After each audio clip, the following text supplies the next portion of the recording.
Pessoal, tudo bem com todos?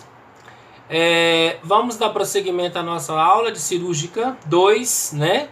E é um prazer mais uma vez estar com vocês, tá? Para a gente continuar as nossas aulas online, até que a gente, se Deus quiser, consiga voltar breve às aulas presenciais, né? Na aula passada, vocês lembram perfeitamente sobre o que eu falei. Quem assistiu a minha aula lembra do que eu falei sobre o óxido de etileno, que é um produto tóxico, é um produto corrosivo, é um produto, né, que tem uma alta taxa de letalidade, é um produto que traz excelência no seu tratamento, na letalidade de matar os micróbios, bactérias, vírus, tudo aquilo que está presente no material contaminado. Depois a gente passou para uma outra fase, que foi a questão da presença, né, da tensão superficial, né? Nada mais é do que o encontro da bactéria com o micro-organismo, né? Nada mais, desculpa, do encontro da bactéria com o agente químico, que vai ter feito todo o processo aí da ação de letalidade, que é matar a bactéria. E depois a gente falou dos critérios de escolha do agente químico. Quais são os critérios de escolha do agente químico que nós, né, pela CCH, pela Comissão de Controle de Infecção Hospitalar, que é a CCH, pela administração hospitalar, pelos enfermeiros envolvidos nessa ala, né, que vai atender toda a necessidade do hospital. Então foi onde nós paramos, que lá na página da literatura de vocês, né, na página 7, fala claramente o seguinte: o agente químico destinado à esterilização do material cirúrgico deve satisfazer os seguintes requisitos. O que o agente químico de dentro do hospital, com apoio, né, de toda a equipe que vai comprar esse material para a enfermagem usar, não só a enfermagem, mas outros profissionais da área também usarão esse material para fazer uma ação de letalidade dentro do hospital. Nós temos, né, ele tem que ser bactericida. O que é um agente bactericida? É todo, né, e qualquer material que mata as bactérias. Tem que ser um agente esporicida, não deve ser irritante na pele e mucosas. Não adianta, né? Tem colegas que têm alergia a látex da luva, né? Tem colegas que têm alergia ao pó da luva. Então tem colegas que vai ter alergia a hipoclorito. Tem colegas que vai ter alergia a produtos químicos tóxicos e corrosivos, mas que tem uma taxa de limpeza, apresenta uma taxa de limpeza, apresenta uma taxa de letalidade enorme e que vai satisfazer a necessidade do hospital. Faz rodízio, tem que usar máscara, EPI, óculos, né, para não ter, né, problema nas mucosas, para ter uma qualidade, né, naquilo que está fazendo, sem prejudicar a sua saúde ocupacional, não é mesmo?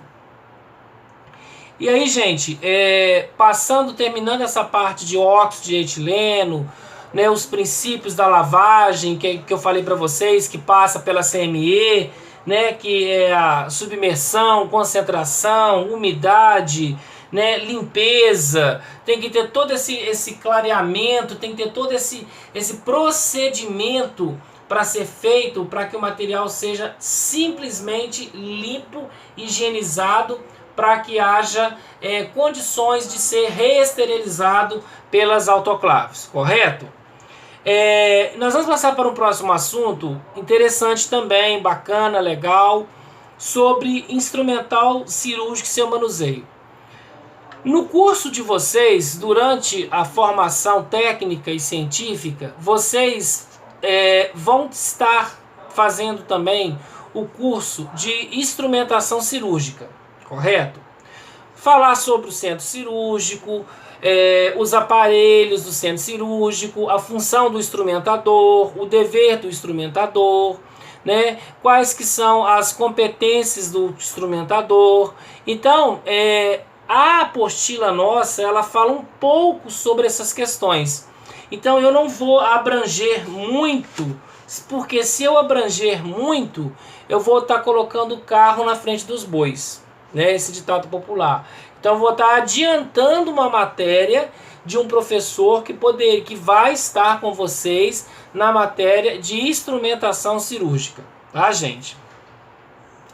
Quando a gente fala que, então eu vou falar bem superficial, mas dentro dessa, né, dentro dessa questão de ser superficial, é matéria da nossa prova aí do dia 6/10, que eu já marquei, né, turma aí 3. Com o desenvolvimento da moderna cirurgia, um número enorme de instrumentos foi idealizados, muitos deles às vezes dispensados ou substituíveis por outros mais comuns. Então hoje, dentro do hospital, dentro do centro cirúrgico, nós podemos encontrar materiais comuns e materiais especiais. Na literatura está falando de materiais comuns e de materiais esterilizados. O que é material comum, gente, no dia a dia para a gente? Material comum é todo aquele material que eu utilizo todos os dias naquela cirurgia. O hospital X que eu trabalho, por exemplo, tem cesariana, tem drenagem de tórax, né? O paciente fez empiema pleural, tem drenagem de tórax que o paciente fez pneumotórax, tem bariátrica, tem fístula anal, tem hemorroidectomia, tem postectomia, que é fimose, tem artroscopia, que é visualização da articulação. Então esses materiais eu posso dizer que são materiais comuns. Por que são materiais comuns? Porque são usados todos os dias dentro do hospital. Os materiais comuns são aqueles que são usados todos os dias. Se eu faz cesariana num hospital especializado em cardiologia, faz cesariana num hospital especializado em oncologia, não vai fazer.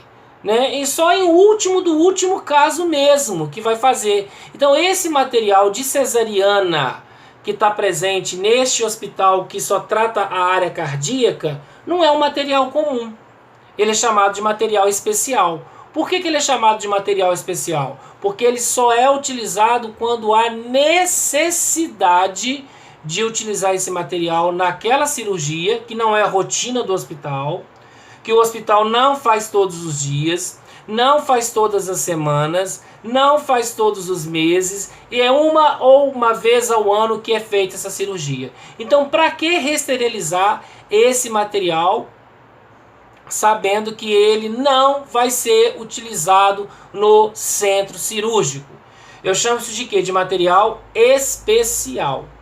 O material especial também, a literatura ele é clara. O material especial, ele também aborda a seguinte situação. Material especial é aquele material que não estava prescrito ele, não estava escrito ele, podemos dizer assim, na cinemática da cirurgia, mas precisou dele para reverter o quadro que o paciente precisou num quadro de emergência. Então é um aparelho, é um material que não é utilizável naquela cirurgia, mas o paciente complicou durante a cirurgia e o médico precisou utilizar aquela caixa daquele material que não é utilizado todos os dias para complementar a cirurgia desse paciente, entenderam? Aí também eu chamo de material especial. Material comum é todo dia, usa no hospital X todo dia. Material especial só usa quando há necessidade. E na emergência, se houver necessidade, para todo o ciclo de esterilização, coloque esse material comum, né, especial quer dizer, na frente dos outros materiais para serem reesterilizados. É assim que funciona. Custo-benefício, evitar gastos, né, para que não haja nenhum tipo de problema aí com relação à parte financeira do hospital que a gente trabalha nele, não é isso? Então tem material cirúrgico comum e tem material cirúrgico especial, ok? Vamos continuar. Pessoal, olha só, e os materiais, tanto os materiais comuns como os materiais especiais, eles têm os nomes, né? Eles têm os seus objetivos, ele tem as suas finalidades, né? Eles são usados durante o início, o meio e o fim da cirurgia, né? Então lá na literatura de vocês, quando fala que os materiais eles podem ser chamados de diérese, né? Que significa o quê? Corte, né? A palavra diérese é corte. Hemostasia, para quem já esqueceu, é diminuição do sangramento. E síntese, a palavra, o verbo sintetizar é unir, né? É o que é? O ponto. Né? Então, lá embaixo, na página 7, o instrumento de dierese, né? No caso, seria o quê? Bisturis, tesouras, tudo aquilo que for cortante, tudo aquilo que for levar para cortar o paciente é instrumento de dierese. Instrumento de hemostasia. Hemostasia nós chamamos o quê? As pinças, né? Igual, por exemplo, Pele, a Kelly, a Rochester, né? Na verdade, a hemostasia, quem viu comigo na cirúrgica 1, a hemostasia ela pode ser feita pelo bisturi elétrico, né, que é o eletrotermocantério, que faz, né, o eletrocantério, que faz o que? A cauterização, a oclusão dos vasos sanguíneos, o fechamento dos vasos sanguíneos, feito pelo bisturi elétrico, que corta e cauteriza, ou a hemostasia ela pode ser feita pelas pinças, chamada pinças Kelly. E a síntese é o ponto, né? O ponto que é dado no paciente, tanto ponto interno quanto ponto externo. Nós vamos ver isso na nossa matéria também. Os fios absorvíveis são aqueles que o próprio organismo degrada eles. O próprio organismo vai absorver os fios de sutura, não tem que abrir ninguém para tirar fio de sutura. E os fios não absorvíveis, aqueles fios que ficam expostos na pele do paciente para que nós, na enfermagem, retiramos para o próprio paciente, né? São fios não absorvíveis, né? E os absorvíveis, né, a gente vai ver lá na frente, catiguti, fitaguti, mercilene, monolino, vicryl, né? Enfim, vários e outros nomes, né? Tem uns que tem presença com sal de cromo, outros não tem presença de sal de cromo. Por que da presença do sal de cromo, né, no fio de sutura? Monofilamento, multifilamento, né? Tudo isso a gente vai ver com relação a quando chegar a parte certa do fio de sutura. E o instrumento de preensão. O instrumento de preensão, por exemplo, é quando a gente tem um paciente que tem uma cirurgia contaminada, por exemplo, uma apendicite, né? Aquele apendicite ele tem que ser retirado, vai fazer uma apendicectomia, então usa os instrumentais, por exemplo, Babcock, Alice, Colin, né? Daval, que vai fazer o que? Vai fazer um afastamento, vai prender aqueles órgãos limpos para não ter contato com aqueles órgãos ou aquele órgão contaminado, aquele órgão sujo.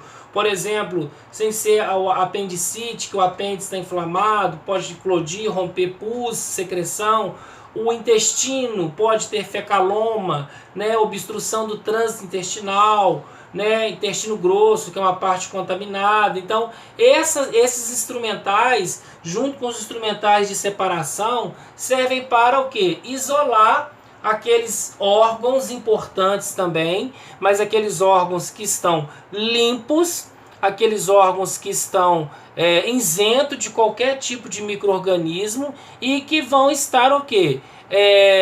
Afastado do processo inflamatório. Vão estar afastados do processo infeccioso que está presente ali naquele único órgão que está sendo comprometido, tá?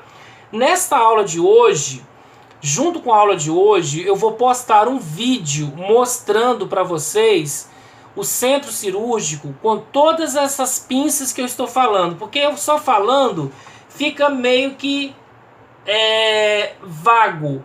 Então eu vou passar para vocês toda essa parte de instrumental, eu vou passar um vídeo para que fique mais claro, para que fique mais transparente, tá? E assim, gente, na verdade, qualquer dúvida que vocês tiverem com relação ao que eu estou falando, vocês mandem para mim para que a gente possa trabalhar juntos, para ninguém ficar para trás. Então, os instrumentais, de uma forma geral, de herese, hemostasia, síntese, preensão, separação, especiais, né? Já falamos dos especiais, falamos dos comuns. Eu vou colocar um vídeo na plataforma que vai mostrar claramente cada instrumental e assim por diante, tá? Para que a gente fique inserido nisso daí, perfeito?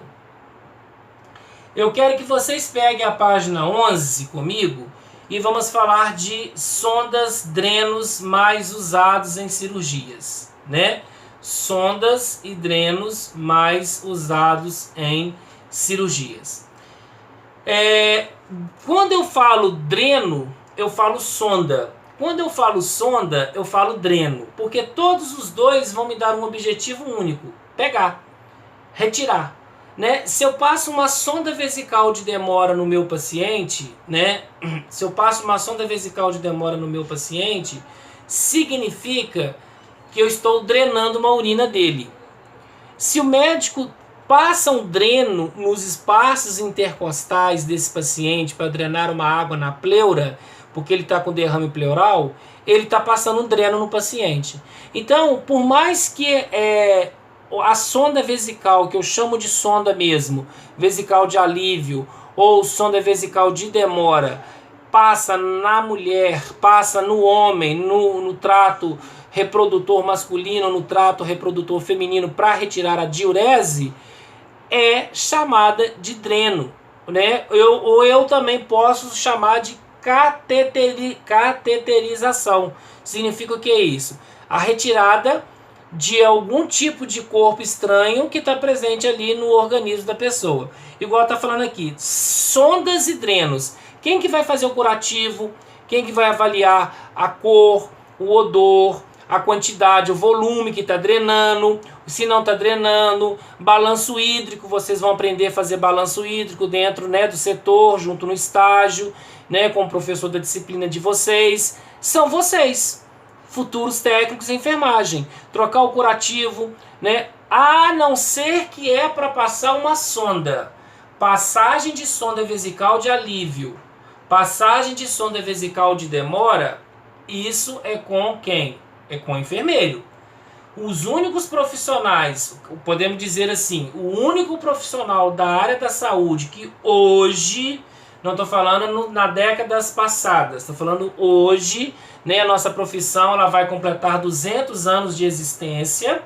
Hoje, quem passa a sonda no homem ou na mulher, no trato reprodutor feminino ou no trato reprodutor masculino, é o enfermeiro. O técnico, ele auxilia na passagem da sonda. Nós chamamos isso de quê? De cateterização. É a passagem da sonda. Então, na literatura de vocês, na página 11, fala claramente sobre o que, gente? Vamos ver lá comigo. São usados em cirurgias com o objetivo de drenar líquidos acumulados em cavidades como sangue, suco pancreático, plasma, exudato. O que é a palavra chamada exudato? Pus, secreção purulenta. Drenagem, né, evita o espaço morto, né, com acúmulo de secreções e a presença de processos infecciosos. Deve ser retirado gradualmente, centímetros por centímetro. Isso aí nós chamamos de quê? Eu vou mostrar para vocês. Dreno de Penrose. O dreno de Penrose, ele lembra o material da sonda, ele lembra o material de uma luva de procedimento. Para eu puxar centímetro por centímetro aquele dreno de Penrose para fechar a ferida do paciente, é só com prescrição médica. Eu vou lá hoje, reunir todo o material de enfermagem, vou lá na enfermaria, vou puxar um pouquinho esse dreno, porque daqui a pouquinho ele vai estar bom mesmo, então já vou começando a puxar. Não! A gente só puxa o dreno de Penrose, ele é chamado de Penrose, que com certeza Penrose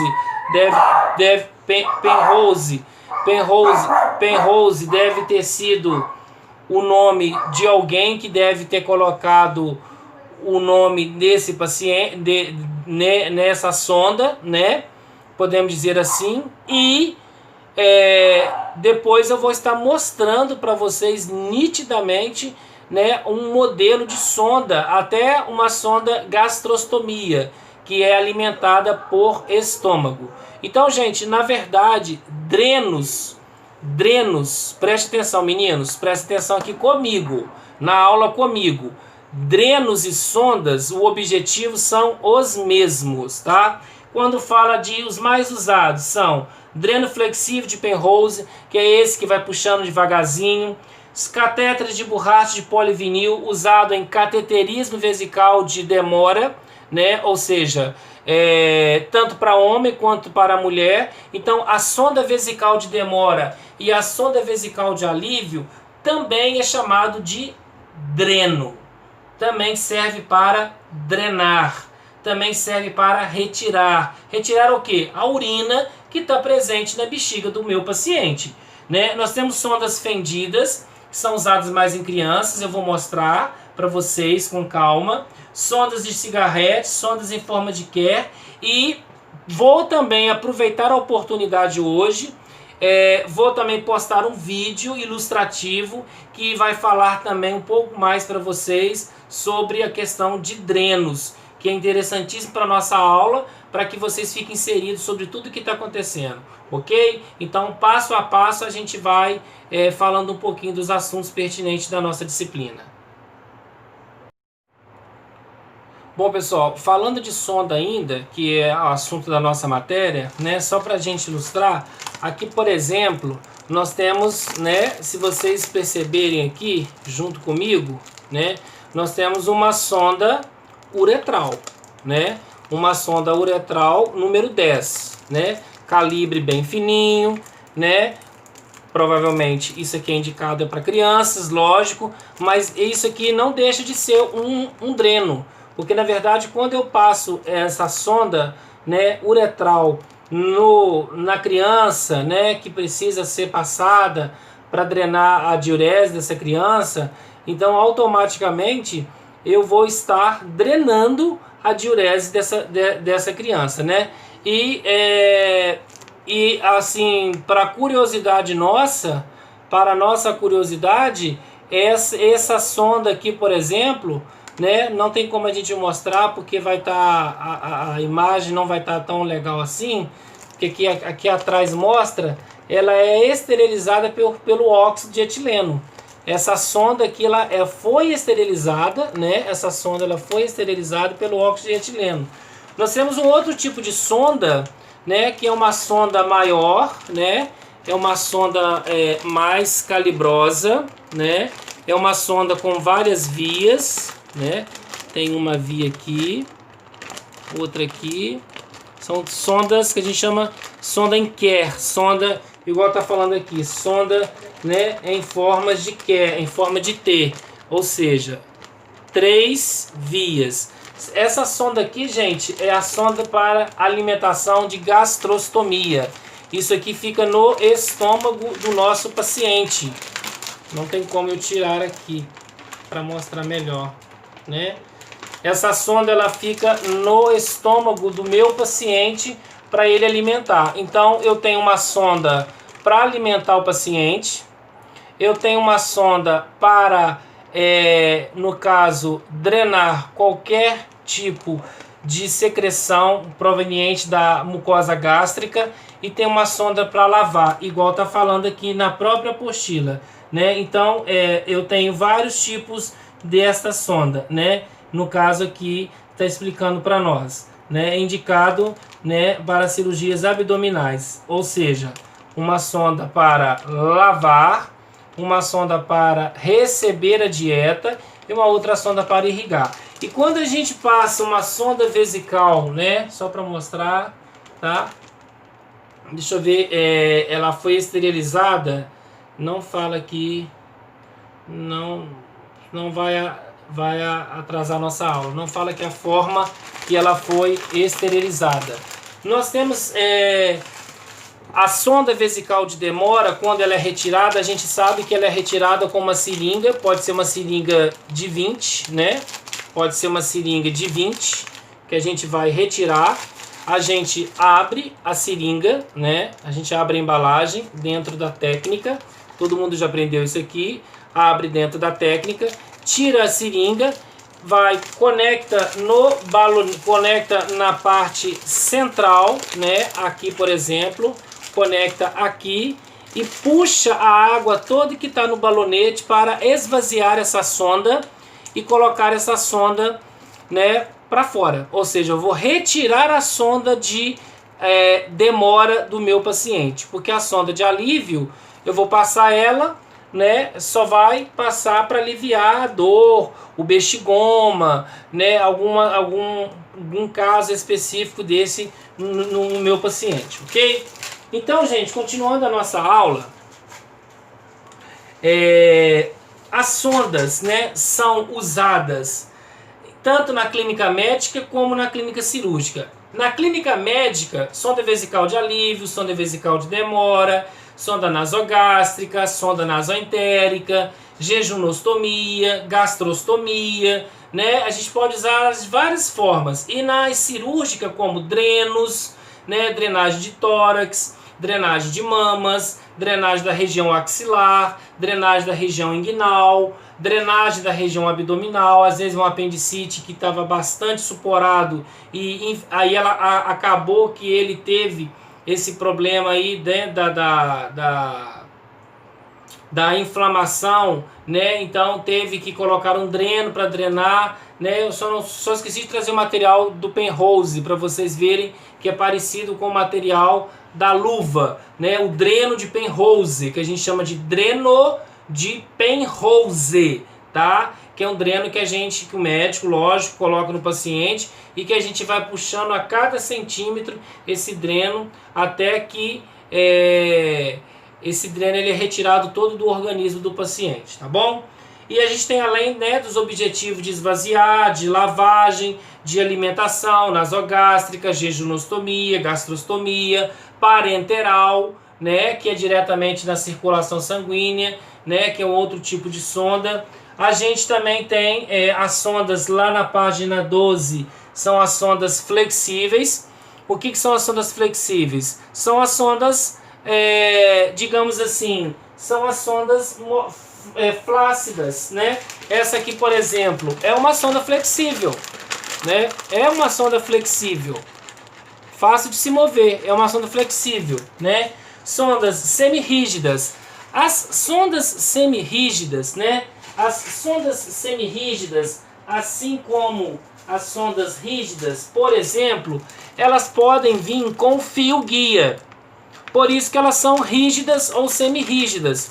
Passa-se essa sonda no paciente do lóbulo da orelha, todo mundo já sabe, já aprendeu isso em outras disciplinas, já está no estágio, né, já está acompanhando, do lóbulo da orelha à ponta do nariz, da ponta do nariz ao processo ou apêndice tifoide. É essa a distância que a gente vai marcar, que vai enrolar na nossa mão e que a gente vai introduzir na região nasal do meu paciente até chegar no estômago, fazendo teste com a seringa também, que eu posso usar a seringa para fazer o teste, no caso, para saber se o meu paciente está com a sonda localizada no seu local correto, que é o estômago.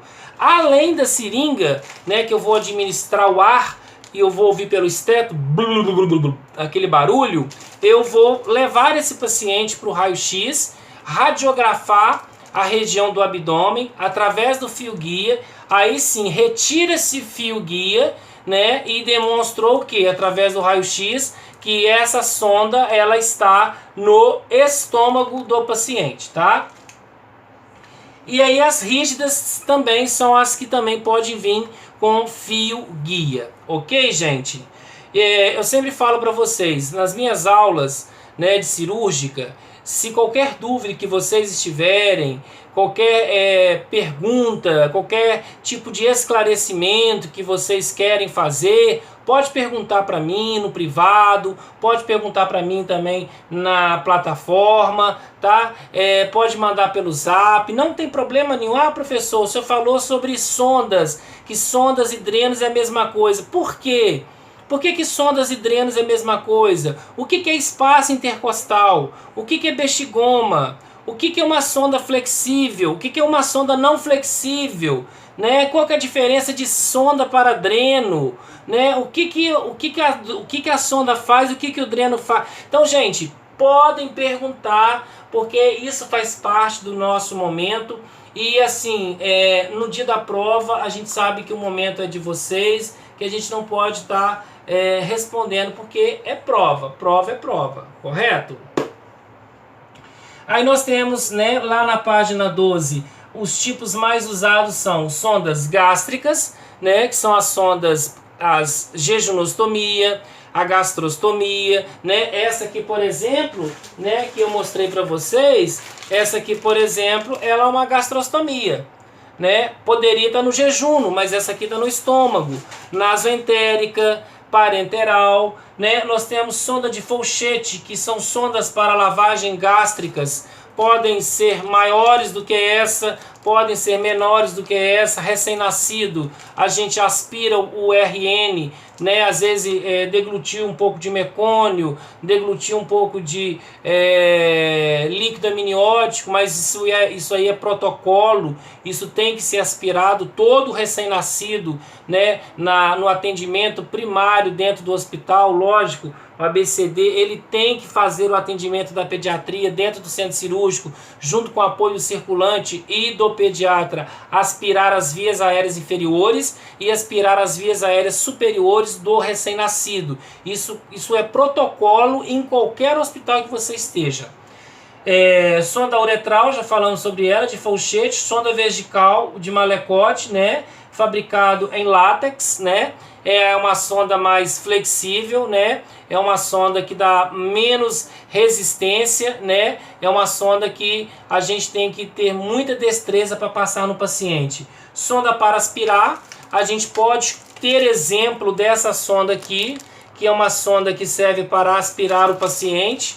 Aqui a gente tem o local, né? Não sei se vai dar para perceber no vídeo, o local por onde a gente, né,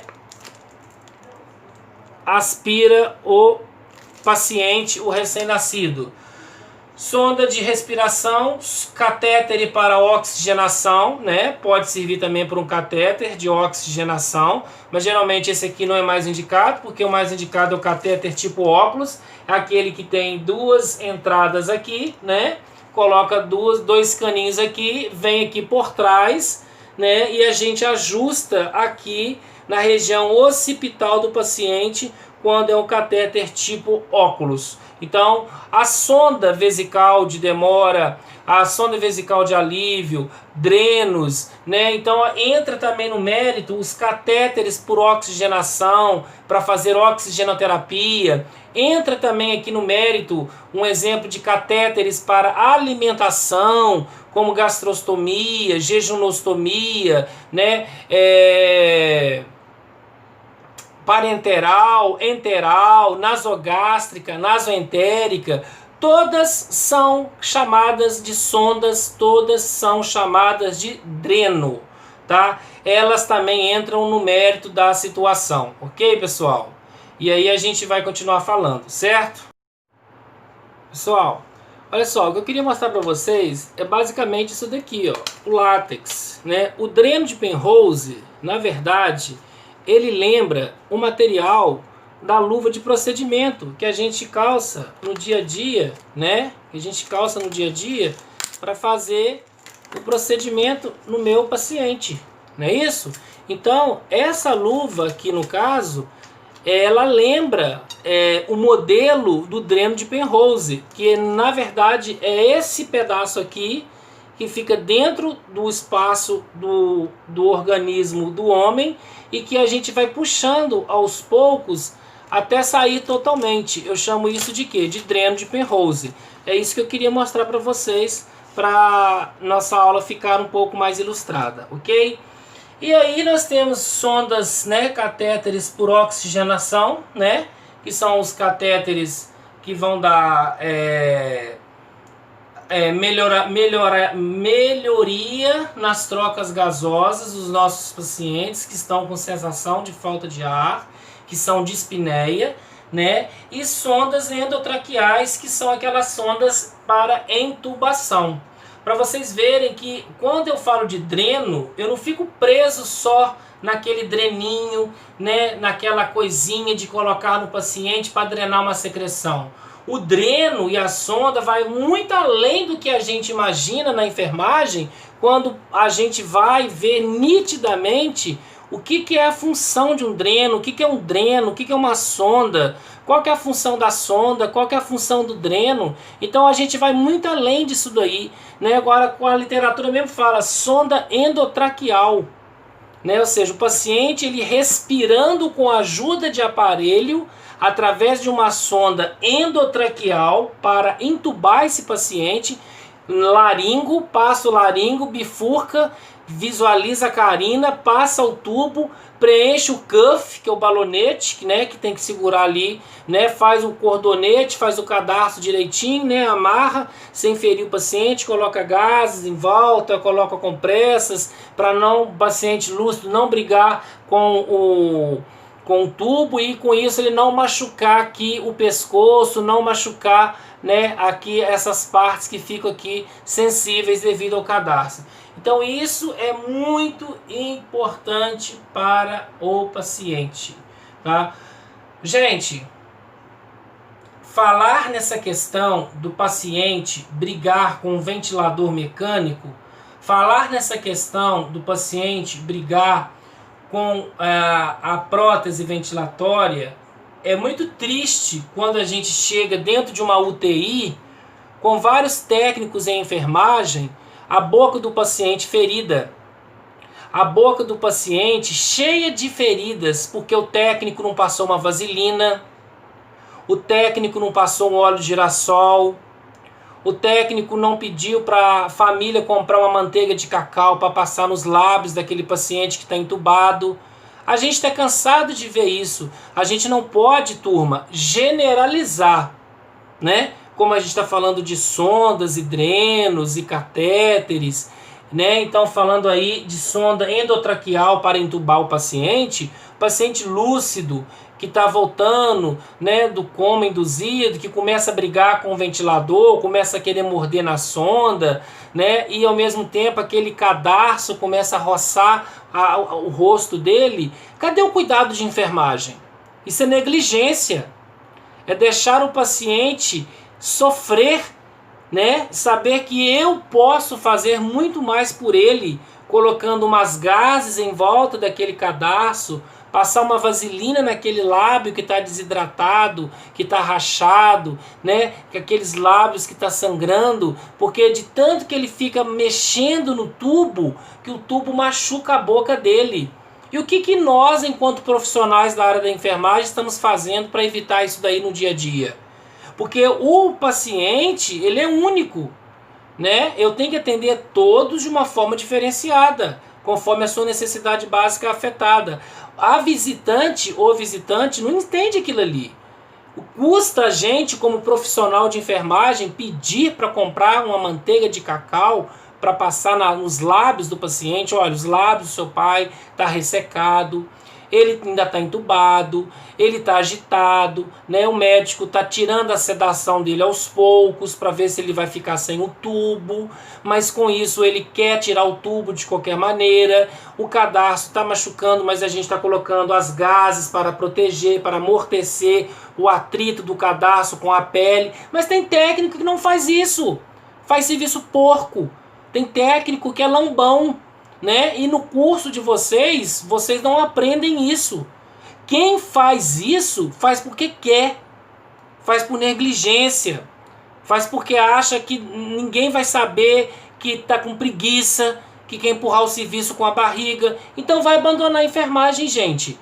Vai trabalhar em supermercado, vai trabalhar vendendo revista, vai trabalhar em loja de roupa, vai trabalhar em açougue, vai fazer qualquer outra coisa. Porque aquele paciente que está entubado com uma sonda endotraqueal, ele está inválido, ele não tem culpa de nada que está acontecendo.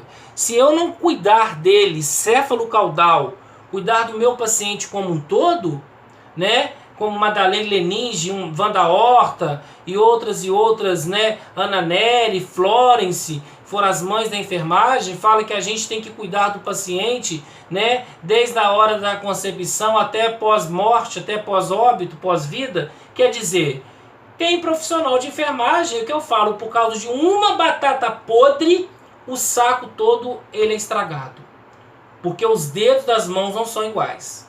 Que a gente reflita um pouco sobre isso, sobre esse momento, né? Que poderia ser um pai, poderia ser uma mãe, poderia ser um irmão, né? Que está ali naquele momento de aflição, respirando com a ajuda de aparelho, com a sonda e roçando a sonda com um cadarço no rosto, machucando a boca do paciente.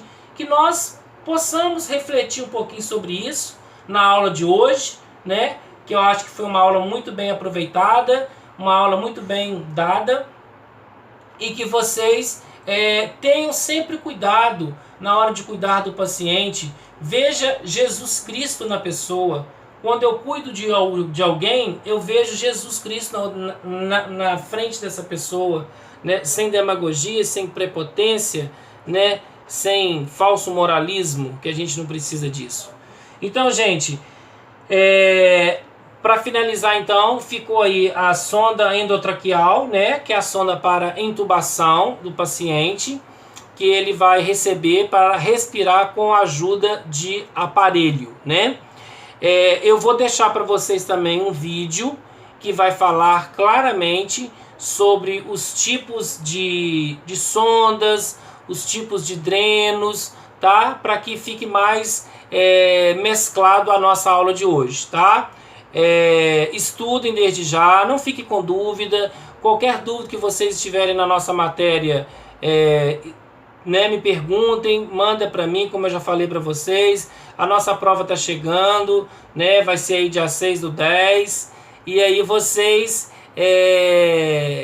tirando a dúvida de vocês, ficará mais fácil para que a gente possa continuar a nossa caminhada, ok?